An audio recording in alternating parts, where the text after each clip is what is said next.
1/3 of new cancers every year can be prevented.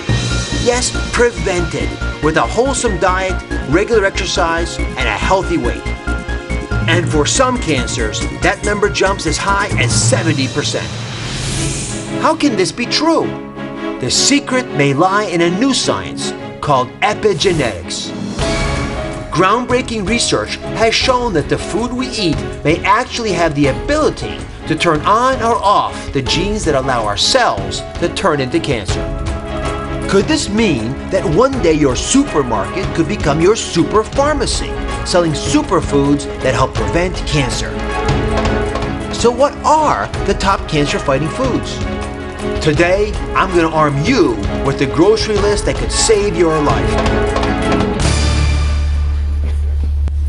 Cancer is a complex disease. There's no magic formula. But researchers say your diet can reduce your risk of cancer, the same as if you quit smoking. That's how powerful it is. Dr. David Katz has spent his life investigating nutrition and disease, and as founder of the Yale University's Prevention Research Center, he's become a world expert in this. David, thank you for joining the show. Man. Appreciate it.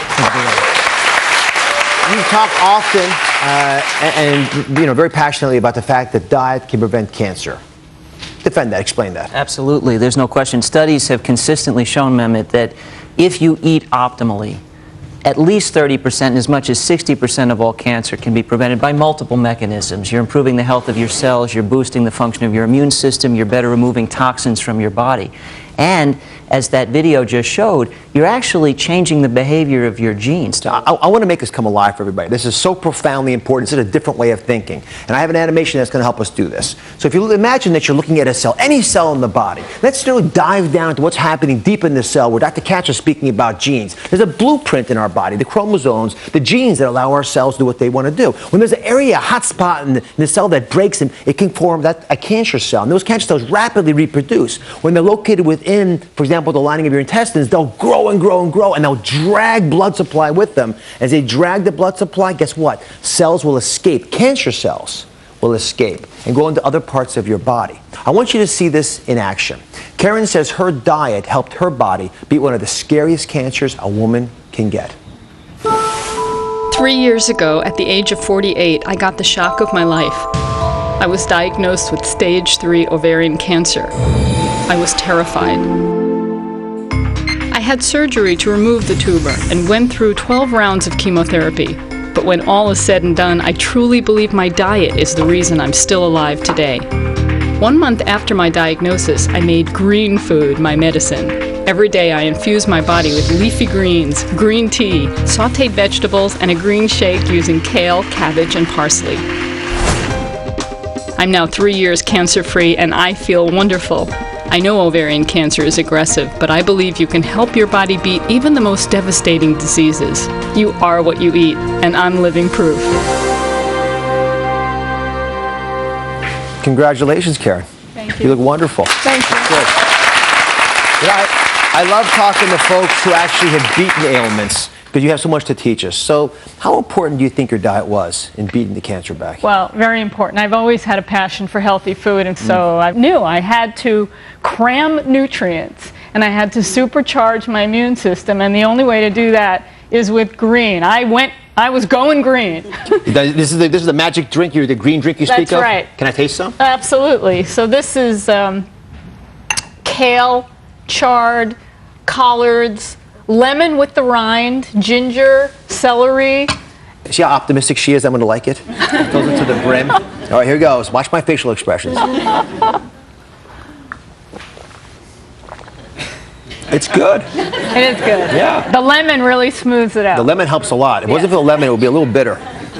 No, actually, I like it. Yeah. 16 ounces every day. It's my religion. Well, congratulations. Thank I'm you. very proud of you. Thank you.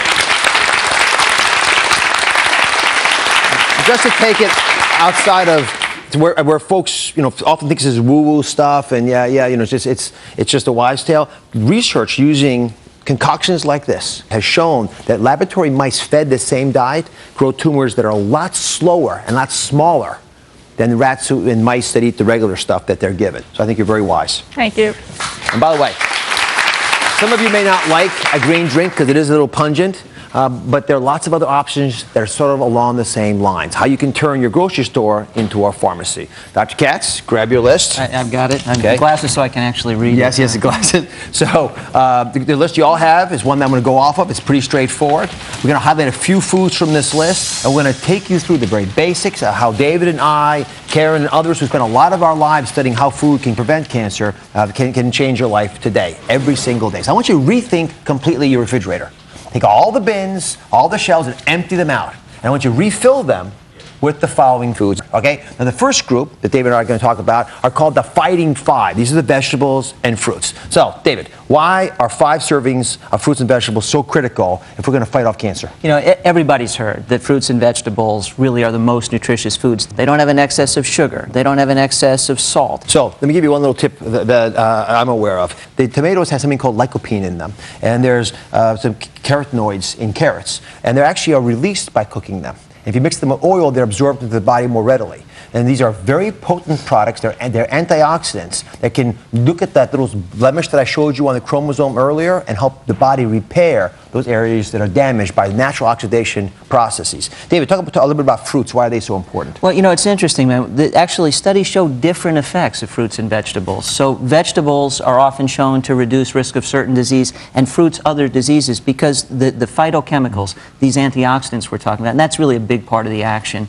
Okay, so carrots, tomatoes. Put these in the fridge? Yeah, put these in the fridge. One thing you got oranges, strawberries, and onions. These are 5 servings of foods that I want you to have every day, every day. And we're going to put them into your bins in your refrigerator. All right. I want you to fill it up, see how good David is at this. I get paid extra for loading the refrigerator. All right, so that's it. Start off with. That's the fruits and vegetables. The next group are called tumor torpedoes.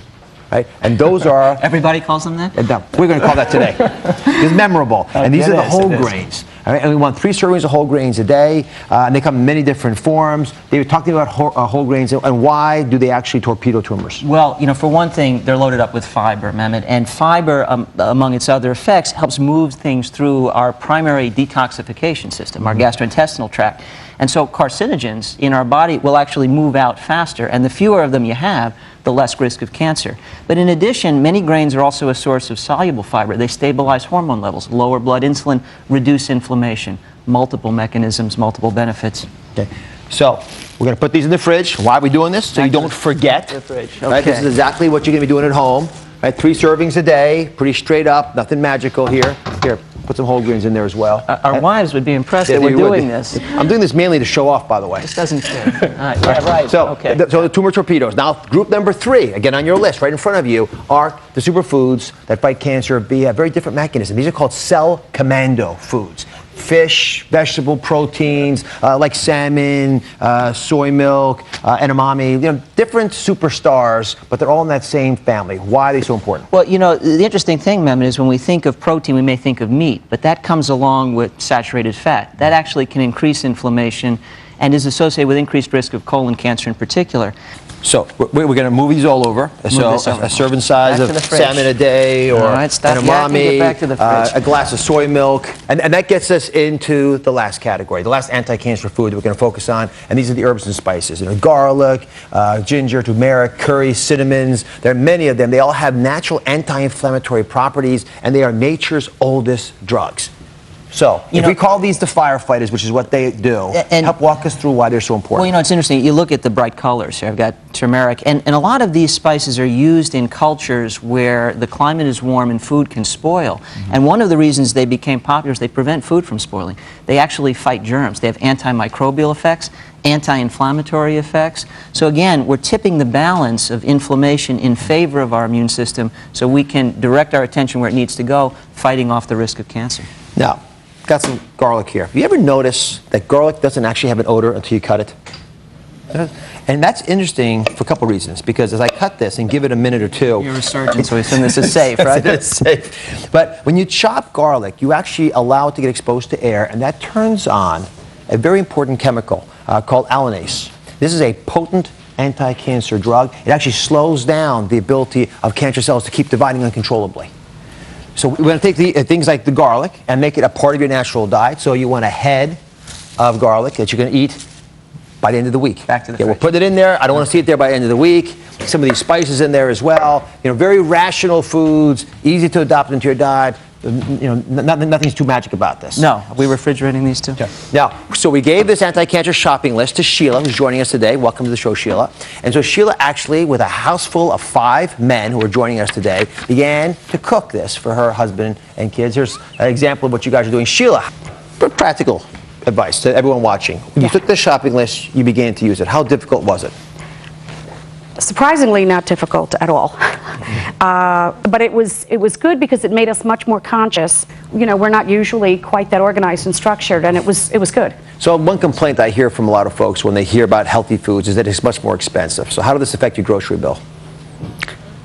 I was surprised that it really wasn't any big difference because it called for smaller amounts of meat. Yeah. And traditionally, we would always be eating, Sure. you know, So you put save on money 4 there. or 5 pounds of chicken instead of putting on 2 pounds of chicken or something. It's always so been it really, my feeling that there are trade-offs, that you spend more in some areas, but you save it back in others, and it's pretty much, and the research would suggest, pretty much a wash. You can eat better without spending more money. All right, so shopping list is pretty easy. Sheila, thank you very much for trying it out. You can get this list at droz.com, print it out, start using it. We want you to rethink not just your refrigerator, but also the plates you eat on. When we come back, we're going to talk about exactly how rethinking the plates can actually change the chance of you're getting cancer. Stay with us.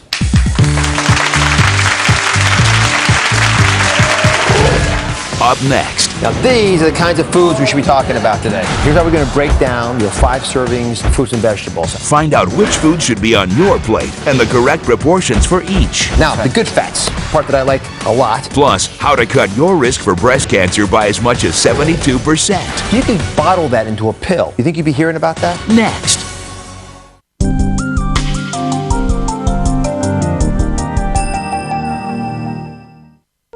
كبرت بين ذراعيه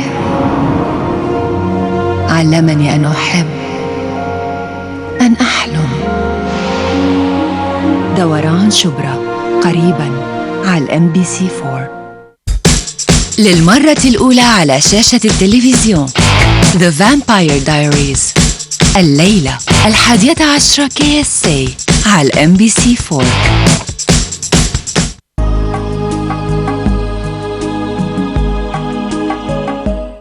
Hey, look at this! You look, all this doesn't suit me. Sensitive skin, whatever I apply reacts. That's why, look at this! New Fair & Lovely Herbal Balance for sensitive skin. Its 16 ingredients lightens your complexion gently. Now this face will look better there. Fair & Lovely Herbal Balance for sensitive skin.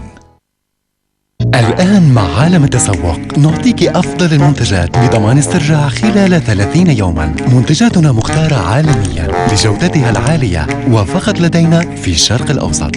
حلو. طلبك سيكون بين يديك خلال 48 ساعة، والطلب هاتفيا أو على الإنترنت. ولا أسهل. خدمة زبائن مميزة لضمان راحتك. عالم التسوق من الساعة 12 ظهرا KSA على MBC 4. ابتسامتك علينا.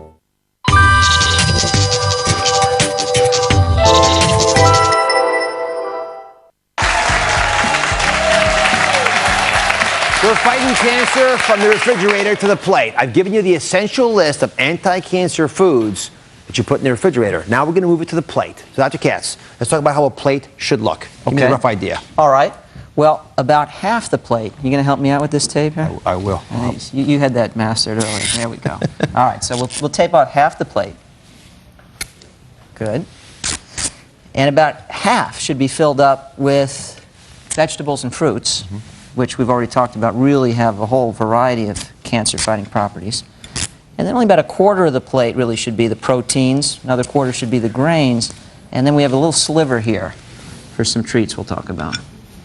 All right. There we go. Now, Good. unveil the pièce de résistance. You did the taping, I'll do the unveiling. There it is. Okay, here we go. All right. Now, these are the kinds of foods we should be talking about today. Right? Absolutely. We go through these one by one. We're going to start off with the vegetables, the fruits. We know you want to have 5 servings of fruits and vegetables a day. You know, if you can break it up in any which way you desire. But when you fill up this half of the plate, we can put some greens on here too. Okay. Stuff that's Very it. good. And the tomato here. And some lettuce. Yeah, you can make a mess, but I'll get in trouble if I'm sure. Go ahead, put a tomato. Now, Yeah, that's How's that? Yeah, I think you're pushing it now, frankly. Now, here's but, the deal. The caloric intake there is not much. Right. But these are the powerful foods that we know are hugely valuable for us. And by the way, women who eat cabbage and broccoli 3 times a week, in one large study, were 72% less likely. Think about that. 72% less likely to get breast cancer. If you could bottle that into a pill, you think you'd be hearing about that? Right? So half the plate, broccoli, greens, and you got that same benefit. Why is it eat these when they're lightly cooked? Right. You know, you actually, it's interesting because a lot of people are into raw food. And you know, the notion that one answer is always right is usually wrong. Some foods are most nutritious raw. You already mentioned tomatoes. You know, if you cook tomatoes with olive oil to make tomato sauce, the lycopene in the tomatoes is actually more available to your body. Similarly, broccoli, if you cook it just slightly, you actually break down some proteins that are hard to digest. Everybody's probably experienced that eating raw broccoli. But you don't want to overcook it because that can inactivate some of those powerful antioxidants. So lightly steamed for broccoli and cabbage is just about right. So here's how we're going to break down your 5 servings of fruits and vegetables. I put them on the screen behind me. A cup of greens of any kind, a cup of broccolis, a serving size as well. 1 tomato is basically a serving size of tomatoes. A cup of strawberries. You know, pretty much if you can grab your hands around them, that's what a serving size represents. Then we want to do whole grains. Whole grains come in different forms. So a slice of bread is a serving. A half cup of cooked grains would also serve. So let's put that over there. Half a cup here of quinoa, great grain, rich in fiber, also gluten-free for those who don't tolerate gluten. So you notice it's not that much, but it's enough. I mean, when the plate begins to get filled pretty quickly, then we want proteins, right? And the protein we're talking about, roughly the amount that would fill the palm of your hand. So for salmon, this would be a pretty typical serving size. It's 3.5 ounces. Okay, got that. Definitely placed there without the cats. Thank you very much. Thank you. You could also get it in the form of an egg, a half a cup of beans, sardines. I mean, there are ways of getting your proteins, but again, they come with the omega-3 fats. And one little point about how you cook them, right? We should steam them. You know, generally you cook fish lightly, almost like the vegetables. Omega-3 fat is delicate, it's heat sensitive. So poaching, steaming lightly, if you grill gently, right? Low heat tends to be better. If you roast your fish or you overcook it, by grilling it till it's tastes like chicken, then you get rid of all the omega-3 fats at the end of the day. So you can actually reduce it by about 30%. Exactly. Which is a significant reduction. Now, the good fats, part that I like a lot. By the way, we've sort of filled the plate, you notice, a little bit with most. We got one little sliver here left. We're going to come back to that. Let's take either olive oil or flaxseed oil. These are good sources of fats, which you pick olive oil. Right, and different kinds of fats. The olive oil is an excellent source of monounsaturated fat associated with lower insulin levels, reduced risk of diabetes, and reduced inflammation, which is a cancer fighter. Flaxseed is actually the most concentrated plant source of omega-3. So it complements the salmon. You get more omega-3 there. I like olive oil on my salad, though. I think that's fine. You can use, so roughly a tablespoonful. Oh, sorry. That's okay. You got them in there. And it looks medicinal. You can use it in exactly medicinal, and you can use it during the preparation of the food as well. So you can incorporate your oils in many different ways. And finally, we haven't talked about the spices and the herbs. So garlic is a great source. That's some garlic. You got garlic on your fingers before. You should go for that. Let's do it again. All right, get it over there. There you are. I'll put that over here on the fish. Huh? If you're going to use the garlic, you can chop it ahead of time, expose it to the air, and allow it to release those cancer-fighting enzymes that we were talking about earlier. And finally, I know I've been tempting you. That's right. What's it? The wedge. The wedge. The wedge is for dessert, basically, or nuts, because you don't have to have sweets for dessert. But you can take a handful of walnuts, or count them out. 12 is sort of the magic number that most folks will associate with filling up that sprig. But you can also take let's leave room for the chocolate, right? Put a little chocolate there as well, a square of chocolate, and then you can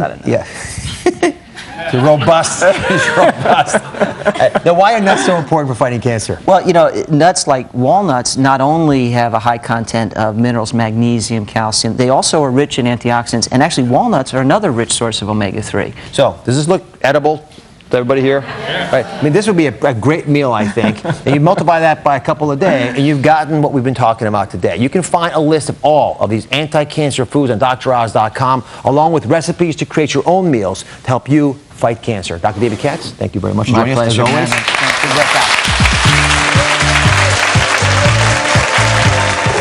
Up next. What is your secret remedy? Let the taste testing begin.